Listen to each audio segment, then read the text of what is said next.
Eu quero muito compartilhar com você que está nos assistindo agora e que está nos ouvindo também, uma palavra que eu gosto muito e que eu trago muito para o setting, trago muito para todo o casting que eu faço, ou todas as coisas que eu apareço, em aparições, pregações. Eu falo muito sobre uma palavra que está em Filipenses capítulo 4, versículo 8. Ele fala assim: finalmente, irmãos, tudo que for verdadeiro, tudo que for nobre, tudo que for correto, tudo que for puro, tudo que for amável, tudo que for de boa fama, se houver algo de excelente ou digno de louvor, pensem nessas coisas.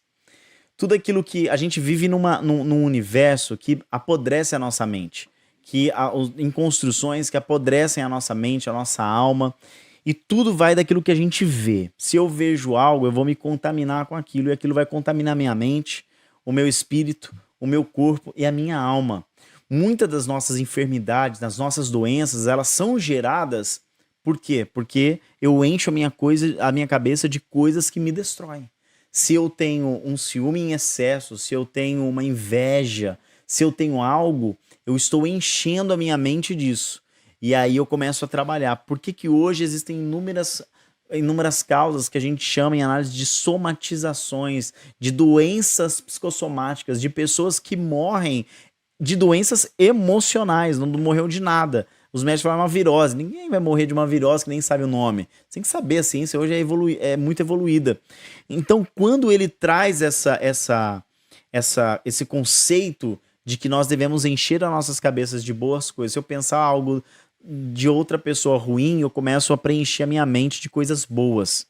Opa, essa pessoa é boa, essa pessoa é incrível, essa pessoa é sensacional. Potencializa mais aquilo que é de boa fama, é digno, é excelente. Se você olhar para o seu próximo e enxergar ele dessa maneira, a sua mente ela vai começar a ser renovada. Você vai enxergar ela diferente.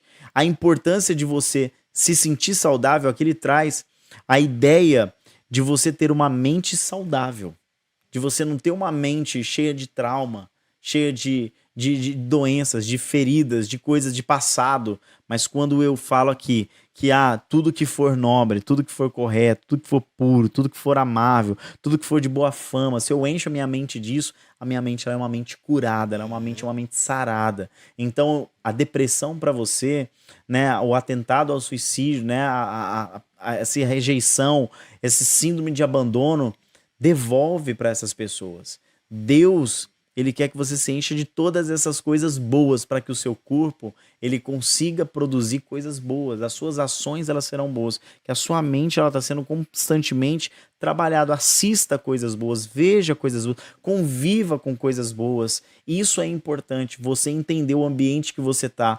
Se eu estou em um ambiente que sempre alguém está falando mal de alguém, eu vou me tornar um fofoqueiro. Se eu estou em um ambiente que é tóxico, eu vou me tornar uma pessoa tóxica. Mas se eu me encho de palavra de Deus, que é onde a gente vê muita na Bíblia, a forma com que Jesus era, a forma com que ele agia, aí sim eu consigo agir de uma forma coerente. E eu quero deixar também essa outra mensagem, que é um versículo, na verdade, né, aqui, para a gente poder entender algo, de você que talvez passou por um tempo mesmo de escasso, de decepção, de provação, que eu queria ler, né, junto com você em 1 Reis capítulo 19.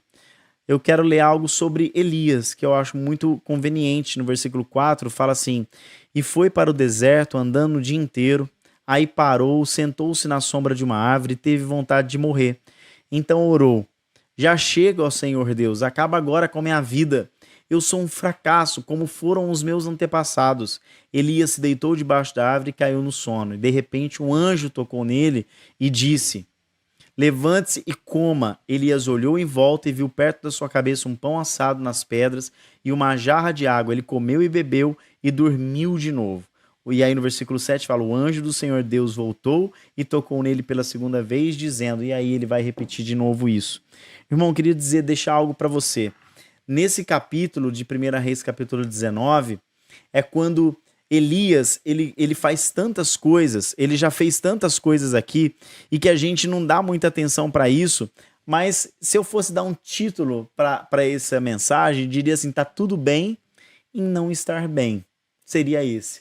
Porque aqui antes de Elias chegar nesse nível de depressão, que ele teve um estado depressivo. Ele pediu a morte, ele queria morrer. É um estado, ele se isolou.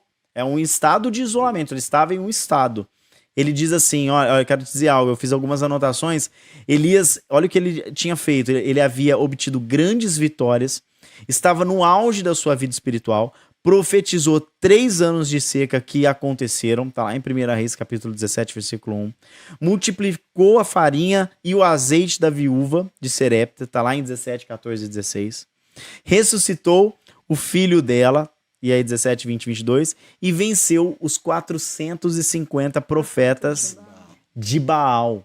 Me diga algo, você que enfrenta o dia a dia, o trabalho, tá lá cuidando dos filhos, passando às vezes dificuldade financeira, problema no carro, problema familiar, você está tendo várias coisas. Quando Jezabel chega para Elias e ameaça, não é a palavra de Jezabel que destrói Elias, como a gente prega e fala. E tá tudo bem você pregar sobre isso, cada um tem um direcionamento.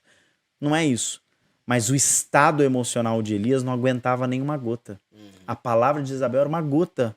Ele sabia que podia lutar contra ela, tinha medo, mas tudo que ele viveu levou ele para um desgaste emocional tão grande que um A para ele se tornou uma bomba. Ele quis se matar.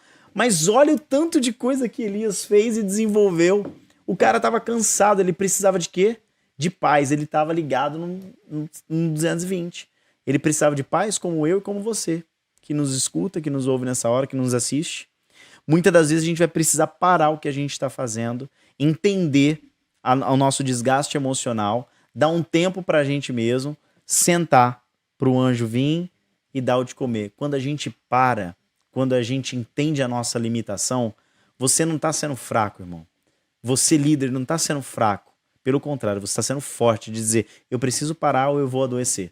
Está na hora de você parar de adoecer, está na hora de você parar de achar que consegue suportar tudo e ir para um lugar como Elias, para um lugar onde você vai sentar, você vai comer, você vai beber, você vai extravasar, você vai curtir a sua vida, você vai entender, você vai elaborar tudo isso que está acontecendo. Aqui ele não estava curtindo, mas aqui ele estava elaborando e processando. A ida do anjo, a Deus mandando o anjo, era dizendo assim, Elias, você precisa parar.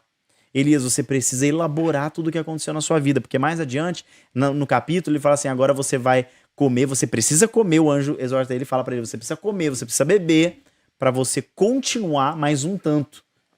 Muitos ministérios estão sendo abortados porque existe um desgaste emocional, aonde o pastor fica vulnerável, aonde ele pode adulterar, aonde ele pode cair, aonde ele pode estar passando uma pressão psicológica financeira e ninguém sabe, aonde ele pode estar tendo problema na casa, ou você que está nos assistindo e nos ouvindo nessa hora, ninguém sabe. Ou seja, você pode estar vivendo a mesma coisa que Elias fez, e uma gota pode causar uma catástrofe, mas eu quero te trazer uma boa nova hoje.